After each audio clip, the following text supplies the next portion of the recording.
is Radhika Gaur with the session number 8 of your chapter Heredity and Evolution, and in this session we are going to discuss about evolution and classification. तो अभी हम यहाँ पे evolution and classification के बारे में discuss करने जा रहे हैं. The thing is that हमने evolution के बारे में स्टडी किया, हमने Darwin's theory of evolution के बारे में स्टडी किया, along with that हमने speciation के बारे में भी डिस्कस कर लिया. बट बात यह आती है जो इवोल्यूशन है और जो क्लासिफिकेशन है उनके बीच में क्या क्या रिलेशंस हैं, या जो इवोल्यूशन है वो क्लासिफिकेशन से कैसे लिंक्ड है, वो सब अभी हम इस सेशन में स्टडी करने जा रहे हैं. So let's start a session with evolution. Actually, it is the process by which newer type of organisms are developed from the pre-existing ones through modification. Simple है, इवोल्यूशन क्या है? इवोल्यूशन एक वो प्रोसेस है जिसके थ्रू न्यू टाइप के organism develop होते हैं from the pre existing ones through the modification. That is evolution एक वो प्रोसेस है जिसमें मॉडिफिकेशन के थ्रू प्री एग्जिस्टिंग ऑर्गेनिज्म से न्यू टाइप के ऑर्गेनिज्म डेवलप होते हैं. क्लियर? दैट इज जो सिंपल लाइफ फॉर्म्स हैं उनसे कॉम्प्लेक्स लाइफ फॉर्म्स का जो प्रोडक्शन हो रहा है वो किसकी वजह से हो रहा है? इवोल्यूशन की वजह से. So simply, it is the process by which newer type of organisms are developed from the pre-existing ones through modification. Now, what are the characteristics? Characteristics क्या होते हैं? Characteristics are the details of appearance or behavior, in other words, a particular form or a particular function. Characteristics क्या होते हैं? Simply, characteristics के बारे में हम स्टडी करते हैं. That आपने देखे होंगे questions. Write the characteristics of this. Write the characteristics of that. तो क्या होते हैं कैरेक्टरिस्टिक्स? सिंपली उसी से रिलेट करते हैं. कैरेक्टरिस्टिक्स कुछ नहीं होता, कैरेक्टरिस्टिक्स डिटेल्स होते हैं किसी भी अपीयरेंस की, किसी भी बिहेवियर की, और सिंपल वर्ड्स में कह सकते हैं किसी भी पर्टिकुलर फॉर्म की या पर्टिकुलर फंक्शंस की जो डिटेल्स होती है उन्हीं को हम कैरेक्टरिस्टिक्स कहते हैं. Clear? That characteristics are the details of appearance और behaviour, in other words a particular form और a particular function. For example, the plants can perform photosynthesis is a characteristics. जो प्लांट्स हैं वो फोटोसिंथेसिस परफॉर्म कर सकते हैं. क्या है वो? ऑब्वियसली प्लांट्स की कैरेक्टरिस्टिक्स है. तो समझ में आया? कैरेक्टरिस्टिक्स वो डिटेल होते हैं जो अपीयरेंस बिहेवियर के बारे में बताते हैं, कोई भी पर्टिकुलर फॉर्म या पर्टिकुलर फंक्शन के बारे में बताते हैं, उन्हीं को हम कैरेक्टरिस्टिक्स बोल सकते हैं. अब इवोल्यूशन कैरेक्टरिस्टिक्स क्या होते हैं आपको समझ में आ गया. Now the thing is classification क्या होता है? What is classification? आपने देखे होंगे that classify these organism into this, classify this into this. तो क्या होता है क्लासिफिकेशन? क्लासिफिकेशन अरेंजमेंट होता है किसका? It is the arrangement of organism into a series of group based on physiological, biological, anatomical and other relationship. Simple है, biology के terms में जो क्लासिफिकेशन है वो क्या होता है? जो ऑर्गेनिज्म है उनका अरेंजमेंट करते हैं हम किसी भी ग्रुप्स की सीरीज में, that is into a series of groups की सीरीज में. किस पे बेस्ड होता है वो classification? Physiological, biological, anatomical and other relationships जो होते हैं उनके बेसिस पे हम जो ग्रुप्स हैं उनकी एक सीरीज क्रिएट कर देते हैं, और उन्हीं का जो अरेंजमेंट होता है ऑर्गेनिज्म का उसी सीरीज में, उसी को हम क्लासिफिकेशन कहते हैं. Clear? That it is the arrangement of organism into a series of group based on physiological, biological, anatomical and other relationship. Now talking about hierarchy. Hierarchy क्या होता है?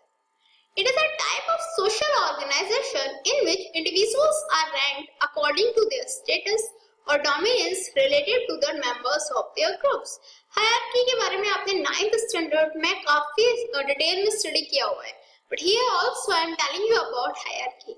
ये क्या होता है? एक टाइप का सोशल ऑर्गेनाइजेशन होता है जिसमें जो इंडिविजुअल्स हैं उनको उनके स्टेटस, उनके डोमिनेंस के अकॉर्डिंगली उन्हें रैंक किया जाता है. दैट इज जिनका स्टेटस हायर है उन ग्रुप्स को, उन इंडिविजुअल्स को अपर रैंक दी जाएगी, और जिनका स्टेटस, जिनकी डोमिनेंस लोअर है उन्हें लोअर रैंक दी जाएगी. तो क्लियर हुआ? हायरार्की क्या होगा? It is a type of social organisation in which individuals are ranked according to their status और dominance relative to the member of their groups. Now what are the basic characteristics of an organism? जो organism है उनके basic characteristics क्या होते हैं? First, cell is the basic unit of life in all organism.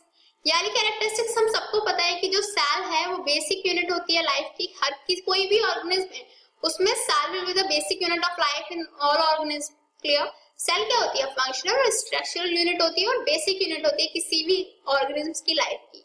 Cell of some organisms do not have organized nucleus. कुछ ऐसे भी organism होते हैं जिनकी cells में well organized nucleus present नहीं होते, जैसे bacterial cell हो गए.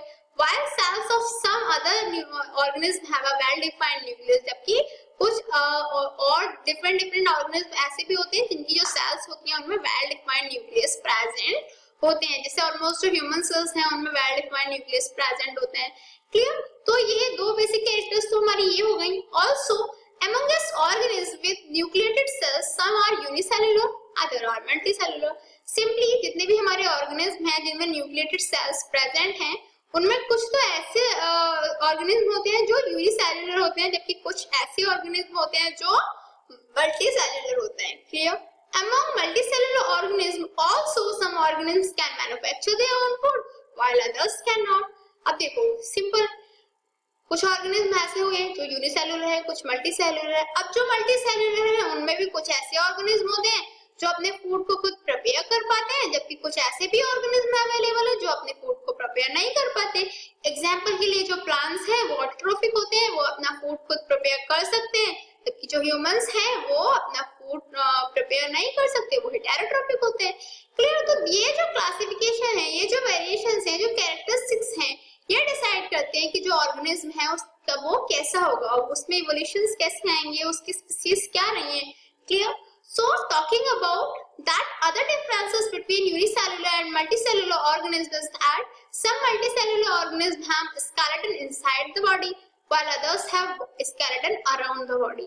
और भी डिफरेंसेस होते हैं यूनिसेल्युलर और मल्टीसेल्युलर में. एक डिफरेंस ये मेन है कि कुछ ऑर्गेनिज्म ऐसे होते हैं, मल्टीसेल्युलर ऑर्गेनिज्म कुछ ऐसे होते हैं जिनमें क्या होता है, जिनमें जो बॉडी है उसके अंदर स्केलेटन प्रेजेंट होता है. Clear?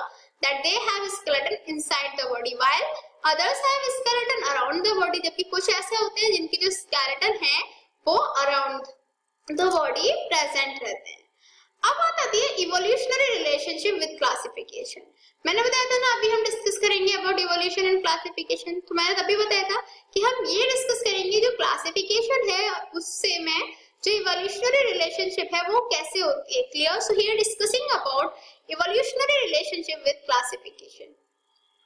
The more closely two species are related, the more characteristics they will have in common. जितना क्लोजली कोई भी दो स्पीसीज एक दूसरे से रिलेटेड रहेंगी उतनी ही ज्यादा कैरेक्टरिस्टिक्स उनमें कॉमन रहेंगे. That is, a brother and sister are closely related than cousin. Simple है. सपोज करो जो ब्रदर और सिस्टर है वो दोनों एक दूसरे से ज्यादा रिलेटेड होंगे देन कजन से. कैसे? क्योंकि जो ब्रदर और सिस्टर्स हैं उनमें क्या होगा, उनमें एक ही पेरेंट्स से, दैट इज एक ही मदर फादर के जीन्स आए हैं. क्लियर? तो दैट इज उनमें जो कैरेक्टर्स हैं वो सिमिलर होंगे. जबकि कजिन्स के केस में क्या होता है, कजिन्स के केस में जो हमारे कजिन्स हैं उनके फादर और जो हमारे फादर है, दैट इज जो ब्रदर सिस्टर है उनके फादर हैं, उनके भी जो फादर है, दैट इज जो कजिन्स के केस में हमारा जो रिलेशन होगा वो किससे होगा, ग्रैंड पेरेंट की जीन से होगा. क्योंकि ब्रदर सिस्टर में फादर की जीन से हो रहा है, तो जो फादर की जीन से हो रहा है वो ज्यादा रिलेटेड रहते हैं, जबकि जो कजिन्स है वहां पे वो हम उनसे कम रिलेटेड होंगे. Clear? So the thing is the more closely two species are related, the more characteristics they will have common in them. Now the thing is tracing evolutionary relationship. जो इवोल्यूशनरी रिलेशनशिप है उन्हें trace कैसे कर सकते हैं? In order to find out the evolutionary relationship among organisms, their common features have to be looked on. Suppose, obviously, यदि हमें किसी भी evolutionary relationship के बारे में find out करना है, तो उनके जो common features हैं उनके बारे में हमें देखना पड़ता है. These common features in different organisms point out towards common ancestry. और ये जो common features हैं different organisms में, यही क्या पॉइंट आउट करते हैं, ये जो कॉमन एंसेस्ट्री होती है उनके बारे में हमें पॉइंट आउट करके एक्सप्लेन करते हैं. एग्जाम्पल के लिए हम कुछ ऑर्गन्स के बारे में स्टडी करते हैं, जैसे होमोलोगस ऑर्गन्स हुए, एनालोगस ऑर्गन्स हुए. So according to Darwin, more closely related species have evolved from a common ancestor.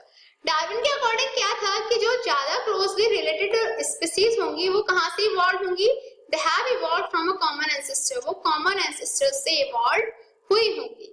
The characteristics and fundamentally similar structures suggest that the possibility of a common ancestor. Example, the forelimbs of vertebrates. Simple है. जो characteristics हैं, जो fundamental similar structures है, वो ये suggest करती हैं कि कॉमन एंसेस्टर्स की पॉसिबिलिटी को सजेस्ट करती हैं, दैट इज कॉमन एंसेस्टर्स से ही जो क्लोजली रिलेटेड स्पीसीज हैं वो अराइज होती हैं। एग्जांपल्स के लिए जो वर्टिब्रेट्स हैं उनमें फोर लिम्स प्रेजेंट रहते हैं। क्लियर? अब होमोलॉजी क्या होती है? The phenomenon of similarity of structure due to common ancestry is known as homology. तो वो फिनोमेनन जो बताता है अबाउट वी कैन से वो फिनोमेनन जिसमें हम स्ट्रक्चर्स की सिमिलरिटी जो है कॉमन एंसेस्ट्री की वजह से जो स्ट्रक्चर्स में सिमिलैरिटी आती है उसके बारे में स्टडी करते हैं, वो होमोलॉजी होती है। Clear? That homology is the phenomenon of similarity of structure due to common ancestry is known as homology. Now the thing is characteristics of homologous organs. जो होमोलोगस ऑर्गन्स हैं उनकी कैरेक्टरिस्टिक्स क्या होंगे? They are similar in basic structure and have the same developmental origin. जो homologous organs होंगे वो basic structure में same होंगे और उनमें जो सेम डेवलपमेंटल ओरिजिन होगी उनकी। क्लियर? दैट इज उनकी जो स्ट्रक्चर है वो सिमिलर होगी और उनमें सेम डेवलपमेंटल ओरिजिन होगी। They will have different functions in different organisms. That is अलग अलग ऑर्गेनिज्म में उनके अलग अलग फंक्शंस प्रेजेंट होंगे। Their similarity is due to common ancestry. लेकिन उनकी जो सिमिलैरिटी है वो किसकी वजह से अराइज हुई?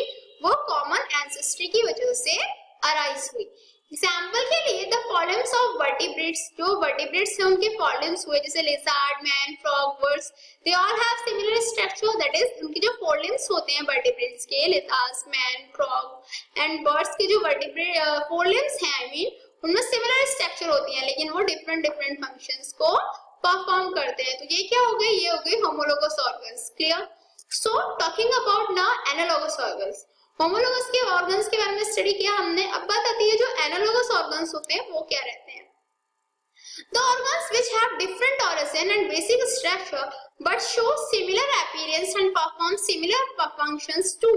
Example के लिए wings of birds and wings of bat. That is वो organs जिनकी different origin होती है, basic structure होती है।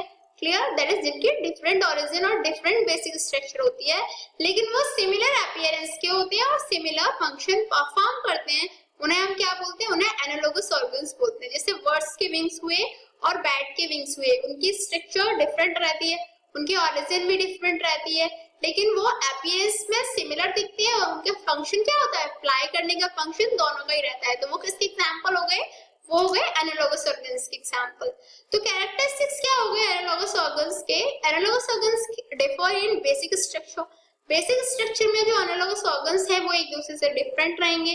Resemble each other in their functions, लेकिन जो फंक्शंस होते हैं उनमें वो रिजेंबल करते हैं, दैट इज जो उनके फंक्शंस होते हैं एक दूसरे के सिमिलर होते हैं। And their similarity in a superficial resemblance, that is जो उनकी सिमिलैरिटी है वो सुपरफिशियल रिजेंबलेंस में बनी रहती है। Clear?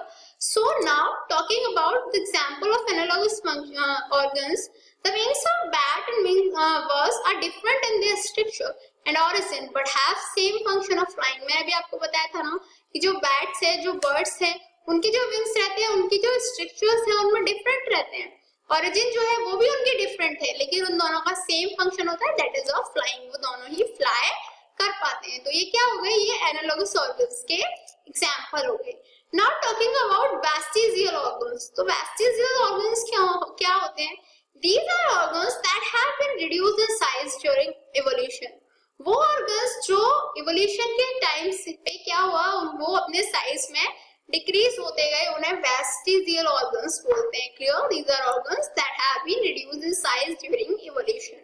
There are about 180 vestigial parts in humans. Humans में भी about 180 vestigial parts present रहते हैं। Some of them are vermiform, appendix, body hair, tailbone, wisdom teeth, ear, pinna, muscles, etc.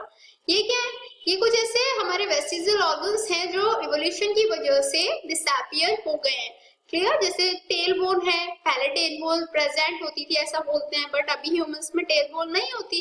क्यों? क्योंकि वो evolution के टाइम से reduce हो गए ऑब्वियसली, that is जो changes है वो आए। ये बिना मिसल्स होते थे पहले बट अभी नहीं होते। तो ये सब क्या है? ये सब इवोल्यूशंस की वजह से इनका जो साइज है ऑर्गन्स का वो रिड्यूस हो गया है। तो clear? What are vestigial organs? These are organs that have been reduced in size during evolutions. So it's time for your challenging question mark and today's question is how does the creation of variations in a species promote survival? जो variations हैं उनका जो creation है वो कोई भी species है उनमें जो वेरिएशंस आई है उनका जो क्रिएशन है वो सर्वाइवल को कैसे प्रमोट करता है. How does the creation of variation in species promote survival? And time से start now. 1 2 3 4 5 time's up. So have you answered this in your mind? Let's check out. Actually, during reproduction, copying of DNA takes place, which is not 100% accurate, thereby causing variation. क्या है कि जो reproduction है उसमें क्या होता है, DNA की कॉपी होती है. क्लियर? जब कॉपी ऑफ डीएनए वहां पे होता है तो क्या होता है, वो 100% एक्यूरेट नहीं होता, क्योंकि एक फीमेल गैमेट और एक मेल गैमेट एक दूसरे से फ्यूज होते हैं, जिसकी वजह से वेरिएशन जो है वो अराइज होते हैं. And variation promote survival. जो वेरिएशंस हैं वो सर्वाइवल को प्रमोट करते हैं, क्योंकि सपोज यदि एक वेरिएटेड जो ऑर्गेनिज्म है यदि वो लाइफ नहीं रह पा रहा तो दूसरा तो रहेगा ना. दैट इज वेरिएशंस तो हो रहे हैं ना, वेरिएशंस की वजह से क्या होगा, सर्वाइवल होगा.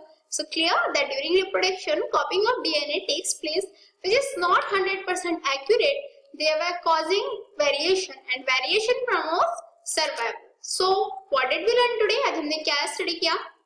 आज हमने इवोल्यूशन एंड क्लासिफिकेशन के बारे में स्टडी किया.